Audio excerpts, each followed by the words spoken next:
না, মার্কেট তো ভালো বলতে পারেন না। গত টানা একটা পতন ঘটলো 10 থেকে 15 দিন, যেখানে ম্যাক্সিমাম বিনিয়োগকারী নিঃস্ব, অনেকে ফোর্স সেলের শিকার হয়েছে। আপনারা তো দেখছেন রাস্তাঘাটে অনেক আন্দোলন হয়েছে এটা নিয়ে অনেক বিনিয়োগকারীদের।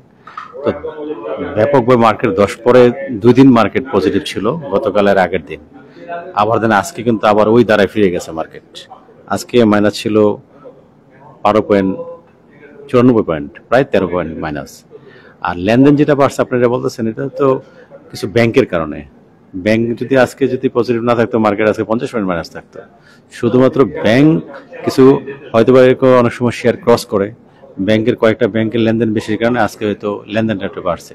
যাই হোক, আমরা আস্থা রাখতে চাই মার্কেটের উপরে, যেন অবশ্যই যেন মার্কেটটা ভালো দিকে যায়। নয়তোবা এখন যাই, এই যে আমাদের হাউসে দেখতেন একটার পর্যায়ে বিনিয়োগ করে বসার জায়গা পাইতো না, রমরম অবস্থা ছিল। এখন দেখেন, আপনি নিজেই দেখতেছেন হাউসের মধ্যে কোনো লোকজনই নাই। এইভাবে চলতে থাকলে শেয়ার বাজারে আর কোনো লোকজন খুঁজে পাওয়া যাবে না।